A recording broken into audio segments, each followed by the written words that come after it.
Good afternoon. My name is Natalie Madeira Cofield, entrepreneur and resident for Mayor Muriel Bowser Presents 202Creates, an initiative of the DC Office of Cable, Television, Film, Music, and Entertainment, led by director Angie M. Gates. 202Creates is an entrepreneurship-focused initiative designed to aid, celebrate, support, promote, and educate district creatives and entrepreneurs.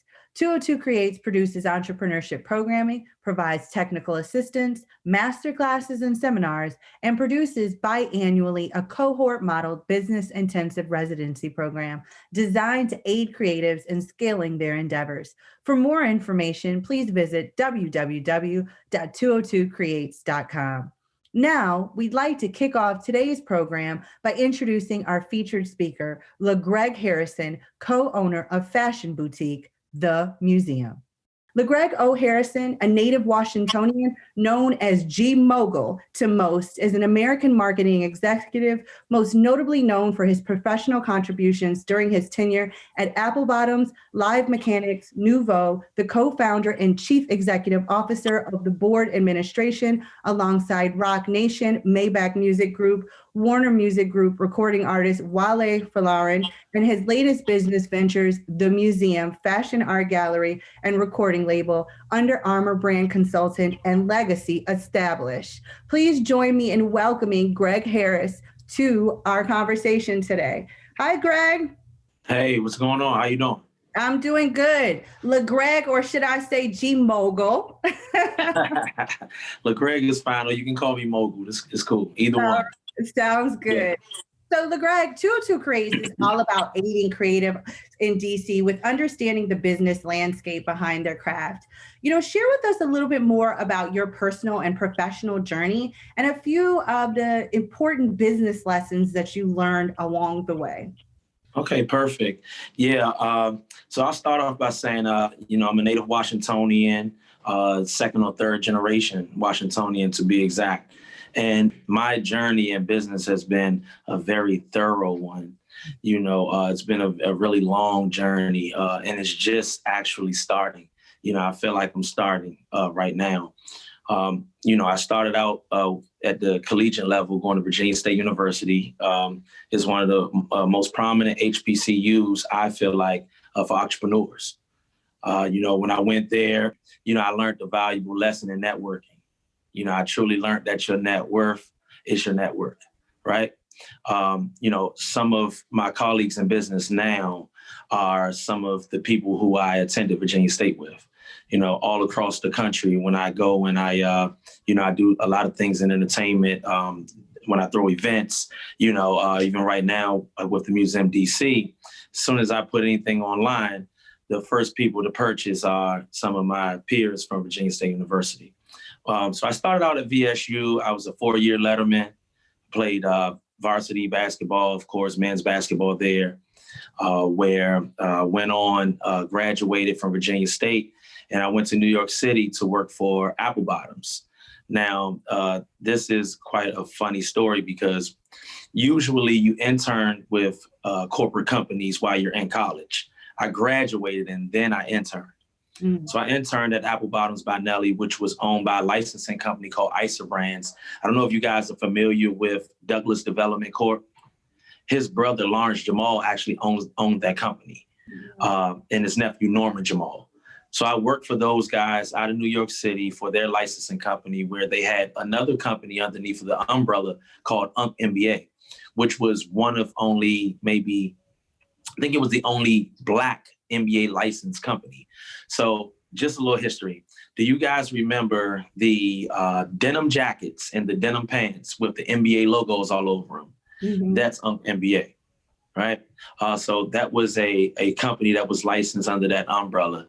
So I worked for that company, Icer Brands, for quite some time. I interned first. I worked in accounts receivable, so I worked in accounting. I did imports and exports. So I worked in the mailing room, right? And then I worked my way up into the marketing office, where I became a marketing assistant and then a marketing manager for both brands, Live Mechanics and Apple Bottoms. From there, that kind of took me to another place, right? So eventually I kind of got on the road with George Hughes, who was my mentor at the time.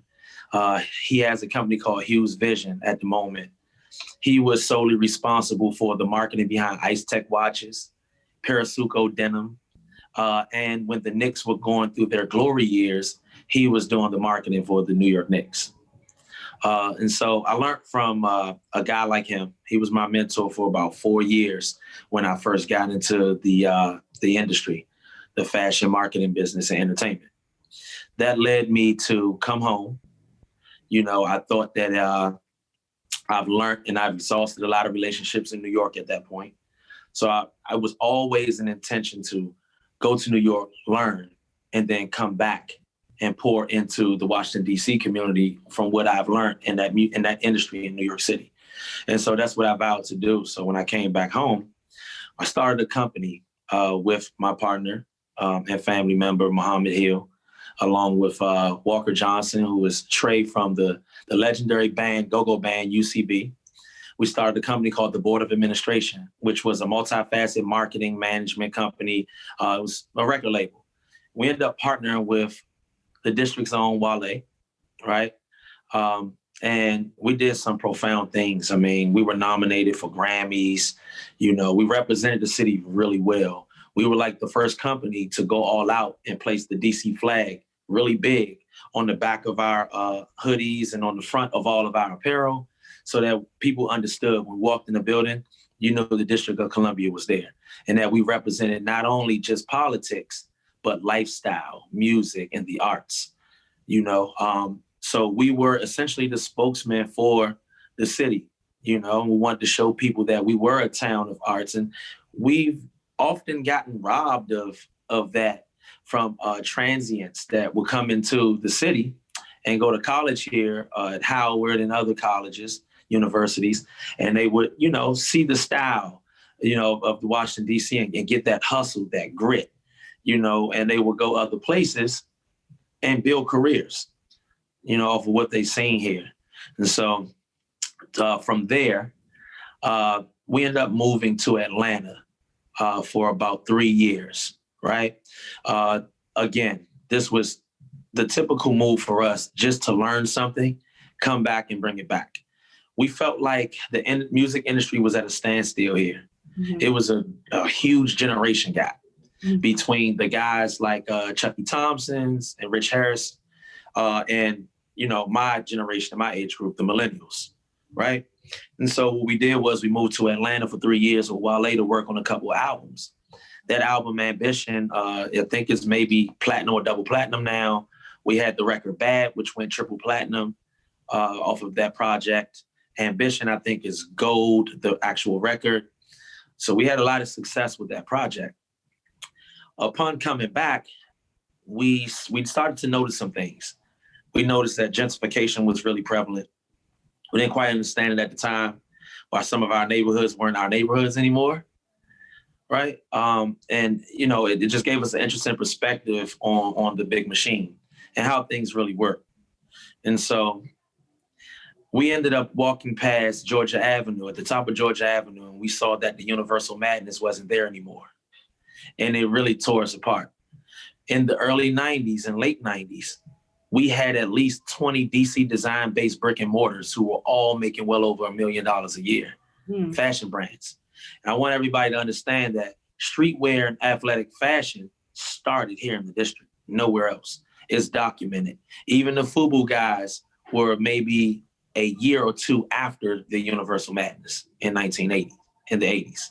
And so we felt like we lost a bit of that culture or that nostalgia, you know, and we felt like we had enough influence that we can have a brick and mortar and bring that feeling back, you know.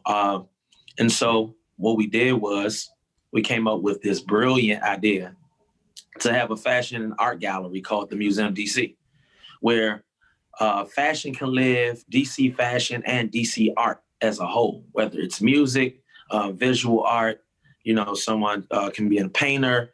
We wanted this place to be a hub for history and culture, right?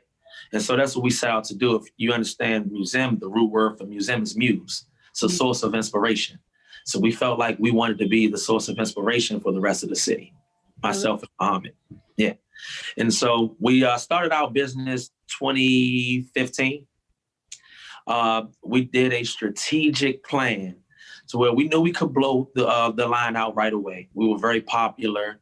And of course, like we ran with Wale, but not only that, myself being from Ward 8, Muhammad Hill is a Northwest guy. We were two of probably the most popular kids coming up in our generation. You know, we were basketball guys. Our families had a lot of lineage in this city, and they put a lot of work in over the years in the city to build our reputation up. You know, so we're always the popular kids and had a lot of influence, right? And so we knew that we can blow the line out if we wanted to do that. So we didn't want to do that, right? Because I heard this from actually an old man in New York City when I was working there. He told me, he said, never take the elevator. Because I would always ask him, this guy was like 60 and he would walk up 16 floors.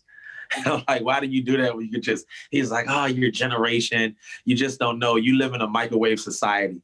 He was like, you don't know what hard work is. You don't know how to take different steps to get to somewhere. You want to get there faster than others. We vowed to make sure that we took the stairs versus the elevator, right? So, LeGreg, I want to, you've dropped so many gems here. Oh, sorry. I know I'm talking, but once I get going, No, you have a lot to share. So two things. I went to Howard, so you know, tread lightly. Oh no, listen. So then you know Mr. Hill. I may, yeah. Hill, yeah. I mean, he's in a basketball Hall of Fame, you know, right now, and that's Muhammad's dad. Okay. He was at Howard over 35 years, never missed a day of work. Oh, wonderful. Okay. Not one. He was the sports information director, and he held other positions over there as well. Okay. So we're part of the Bison family. Okay. What I'm hearing is there's some love for Howard, because I was concerned for a second. All right. No. So, LeGreg, let me ask you, and this is kind of going to where you were going with the last point about the gentleman who said to you, never take the elevator, right? So you talked about starting your career working as an intern after you had graduated, right? And so many of us now are almost in a professional reset because our economy is in a reset. So talk to us a little bit about some of those humble moments that actually led to your greatest success, right? So I can imagine you probably graduated and maybe some of your other colleagues might have gotten a job. You were doing an internship, but all of this was on a trajectory of where you wanted to go. And I'd love if you could share with us around some gems around humility and how that helped you, particularly for folks struggling with Oh yeah. You have to have humility in life in general. You know, don't have too much humility to the point where you're taken advantage of, right? But you know, you wanna. I learned this from watching Damon Dash, right? Now he talked about how you can't have light without dark. Mm-hmm. It's just not going to happen, right? So you watch these movies and you see the superhero and he's like this quote unquote loser that nobody really appreciates, right? And then you have the villain who has everything. And then this hero, he gets beat up the whole entire movie, right? And then in the end, he wins. He beats out dark. And that's sort of like how life is. So for me, I understood very early that you can't have light without dark. You know, you can't produce a diamond without pressure, you know, and some of our greatest moments, we were able to just stay consistent. You know, I think that's the key. Being able to just stay consistent, because a broken clock is right at least 2 times a day. Mm-hmm. So your time will always come back around, right? And honestly, the other thing is just being realistic with yourself, right? Because sometimes, you know, we're always taught this positive notion that you're supposed to just shoot for the moon and land on the stars? It's something of that magnitude, right? Not everybody is going to have success in everything. Mm-hmm. So you have to find out what works for you, right? So, I mean, I've always taken personality tests, you know, and learned those things about myself. And I seek therapy. I go to therapy a lot, just so I can learn myself. Because if you know yourself, then you can better assess where you want to go, what you want to do in life. You know, it's people nowadays, they'll say, oh, I want to have a t-shirt brand because we make it look that easy, but we're just walking in our purpose. You understand? So it isn't hard for you when you walk in your purpose. You call it fall in line. So it's funny because I always tell people your business takes on, it's a reflection of you, right? Right. The way you are in your personal life is the same way that you manifest yourself in work. So if you are scared to move forward, you're going to be scared to move forward around something with your business. So I love the idea of the importance that therapy plays.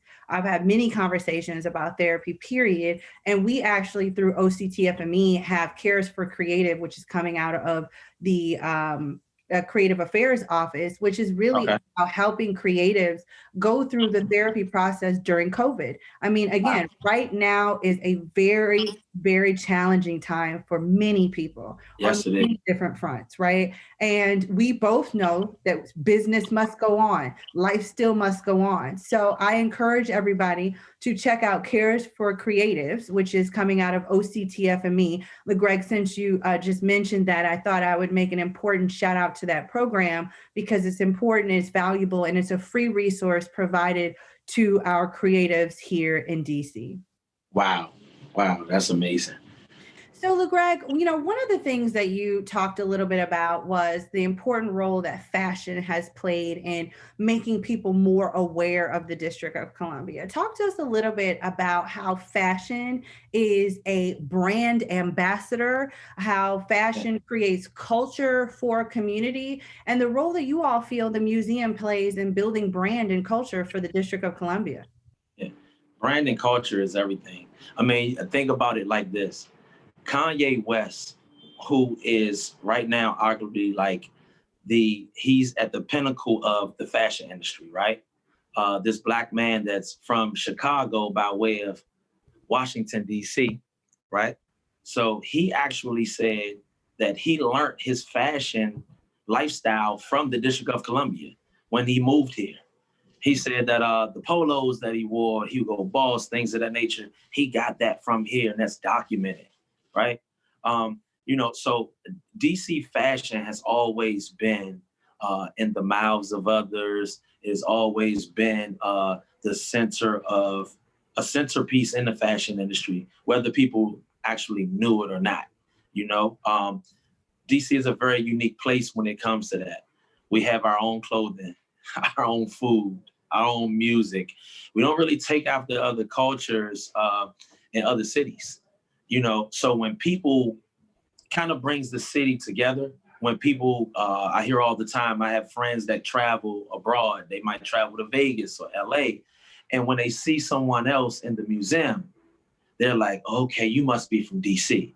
Or when other people from other cities see people with the museum on or Universal Madness or Eat to be with a younger brand, they'll kind of like, say, hey, I think that person's from DC. You identify our culture with what we have on. Back in the day, we wore slouch socks. So I played AAU basketball. We would wear those and go to New York City, and they would know immediately, okay, those are the guys from DC, down the DC, Baltimore area. And we know who they are. So they have on slouch socks, which were like aerobic socks back in the day, but I wouldn't put them on now. But back then, that was the thing to do. I remember the Parasucos and the slouch socks. I remember all of that. I was jokingly saying to someone earlier, and you're absolutely right, around kind of the definition of a location. And when I went to your store, I said, man, I got to step my sneaker game up, right? Because I saw so many good sneakerheads there. And fashion is a big part of identifying a local economy, a local culture, a local brand. And one of the other things, LeGreg, that you've talked a little bit about over the course of your discussion is music. How do you feel that fashion, culture, and music all intertwine? We have right now a moment in the District of Columbia where, the mayor has signed legislation making go-go the official music of the District of Columbia. We are working on DC policy around go-go and engagement. How do you feel that go-go as a music is also a driving force behind the DC fashion? And what role do you think all of this plays in kind of cultural creation in DC? Well, I'll tell you, it plays a major role in cultural creation. Go-go is our first language here. We didn't, I know in my generation, hip hop wasn't our first sound. It was go-go. This is a go-go town. And so where you would see the hottest fashions would be in the go-go's. You would see it on the lead mics. Most of the go-go bands will wear DC design-based clothing brands, right? And they would mention those brands. So that was the perfect marketing and promotions for these brands because they would put them on all the go-go stars, right? So it kind of worked hand in hand with go-go being the driving force of the city in terms of the arts and entertainment. It kind of fell suit. It's like almost like a marriage. Even to this day, we outfit a lot of the go-go stars. They've been seen in our stuff from, Big G, from Backyard Band, all the guys over at TOB. When we're talking about how fashion and go-go and just music as a whole from this particular town transcends genre, we got to mention somebody like Wale because he was at the helm of the music industry. He was considered at one time the most fashionable and the biggest sneakerhead in the music business for the millennial generation. So that's just to show you how much influence DC fashion culture and music has influence over the entire industry. Nobody was wearing shrunken fitted Levi's with SB Dunks, foam posits. We pretty much like what the industry is now on the fashion side and music. I truly believe that it's a carbon copy of what Washington DC is doing and what we have been doing for a very long time. All of the small brick and mortars, all of these different companies from Kif in New York,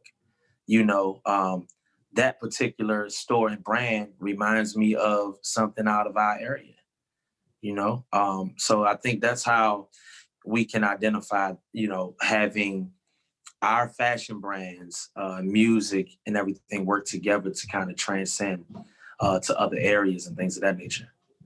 Love it. So, LeGreg, and kind of closing out some of our conversation today, now more than ever, we're seeing creatives become more involved in their communities, and they're becoming artist activists. And so what are a few ways that you feel as a fashion design and brand owner that artists can leverage their voice to create change in their community? Right.